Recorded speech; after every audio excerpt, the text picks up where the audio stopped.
The Waspi campaign now has 150 local groups in the UK and Europe, with almost 80,000 followers. They've arranged local Day of Action events to raise awareness, spoken on local radio and TV, and have been interviewed in magazines and local papers. Indeed, this past year has seen the national campaign go from strength to strength. We have an all-party parliamentary group with over 120 MPs supporting the campaign. We've had 13 debates in Parliament.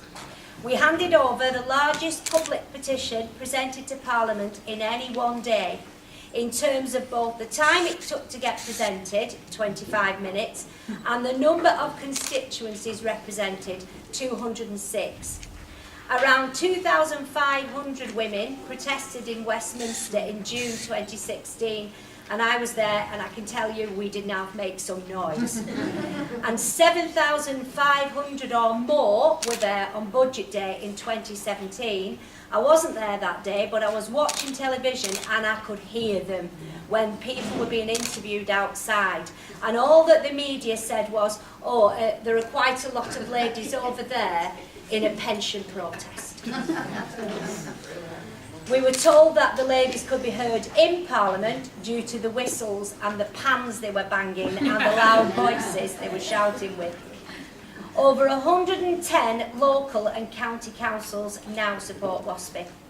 A Crowd Justice fundraising campaign raised £100,000 in under 3 weeks for the sole purpose of making a legal challenge. And we have the highly respected legal firm Bindmans, I think so, yes. I think it's Bindmans, acting for us in organising a mass complaint to the DWP on a case of maladministration, which we will then take on to the Parliamentary Ombudsman. So having achieved all this success, you may well be asking, why exactly are we here? The simple reason is that despite all this growing groundswell of opinion in our favour, the government is still not listening to us. And as Margaret said before, we are not giving up and we are not going anywhere. We have to up our game. We have to dig in and remember that we're asking for something that the government don't want to give us, our pensions. Something that will cost them a large sum of money. George Osborne actually boasted that raising the state pension age was the fastest £500 billion he'd ever saved. And while all that saving hasn't come from 1950s women, finding the right solution is very costly. To enable Waspi women to achieve a fair outcome, we need to persuade MPs from all parties that we have a just cause. And I mean really persuade, not just so that they're happy to pay lip service and do little or nothing, but so that they're willing to push hard and influence the government that action needs to be taken. And it needs to be action that will help all 3.5 million women affected, not just a subset as some politicians have proposed. So what now?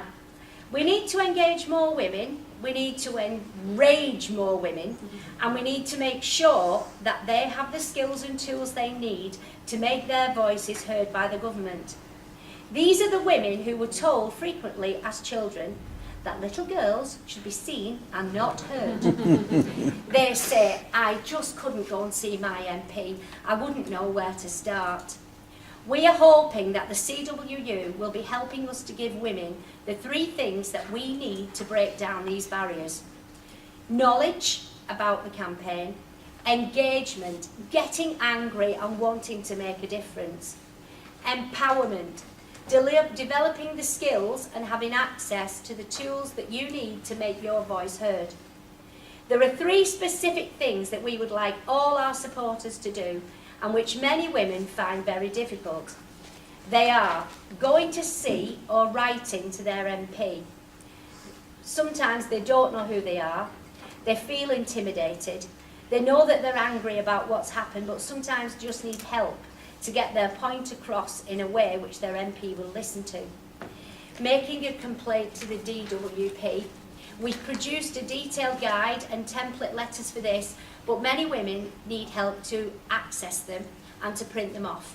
Their only access to the internet is their phone, and some of course don't have any access to the internet and don't know how to go about it.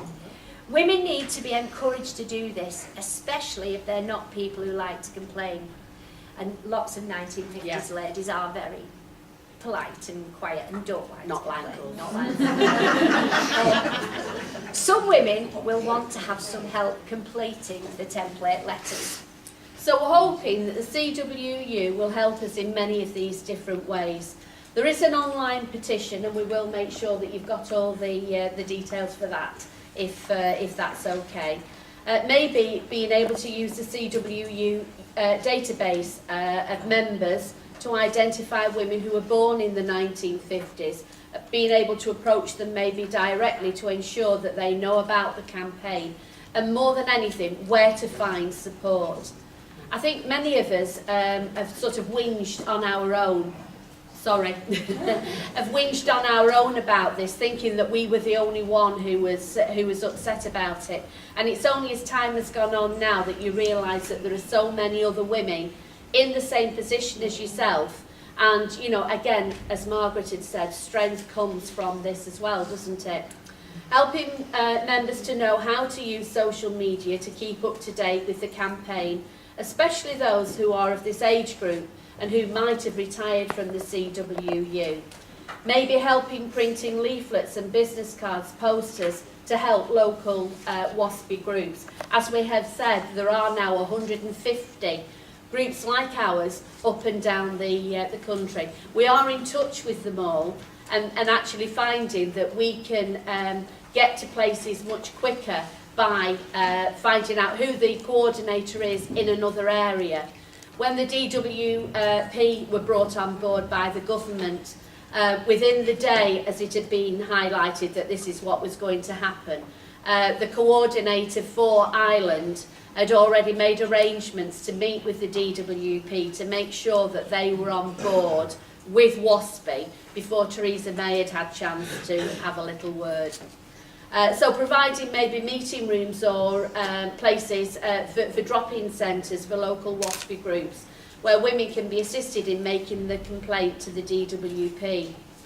Using house media in the workplace to inform women about Waspi, and maybe helping local groups with funds to help with the running costs. We're very grateful, you know, for the support that we got from the CWU last August. You know, it really helped us on our way. And it would be wonderful if you were able to support us in any of these ways whatsoever. I just want to finish with a couple of personal stories from some of the women affected by the lack of notice. A Waspi woman contacted us to say she'd been widowed just recently after 43 years of marriage. She phoned the DWP to notify them about her husband's death and to inquire about widow's pension and to ask what she needed to do to draw her own pension, which she thought was due her on her 60th birthday in March 2017. She was told on the phone, it's not 2017 now, but 6 years later, and that now she doesn't have enough national insurance for a full state pension because of the rule change, which has gone from 30 to 35 years. She never received any prior notification from the DWP, and this was the first time she was even aware that there'd been a change. She's so upset and vulnerable she can barely speak about her circumstances. And I've got just another story again, another lady, different circumstances. Liz, a divorcee who gave up work in a minimum wage job after 40 years and aged 56 to look after a terminally ill father and elderly mother in difficult circumstances. Her parents have both died now, so her carer's allowance has stopped and she has no income. She's been told to retrain and find a job. She was put on job seekers programme and was humiliated by what she was expected to do. For example, she was to learn how to dress, how to get up in the morning, how to write a CV. But remember, don't put your name on or employers will reject it.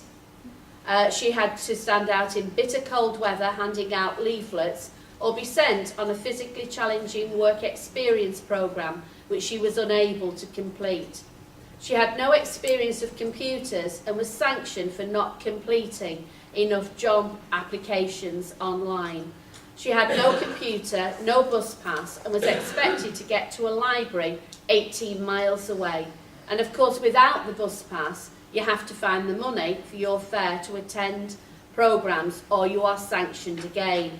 Liz has been selling her furniture and more recently has been sent food parcels by other Waspi women. For these women and for many hundreds of thousands like them, we need to work together to do everything that we can to enable them to make their voices heard loudly enough to change the government's mind. Finally, we would like to thank the CWU for inviting us here and for your donation. Through your support, we have been able to launch what has been a very amazing and empowering journey. Thank you for believing in us. We won't let you or any of your affected union members down. Thank you.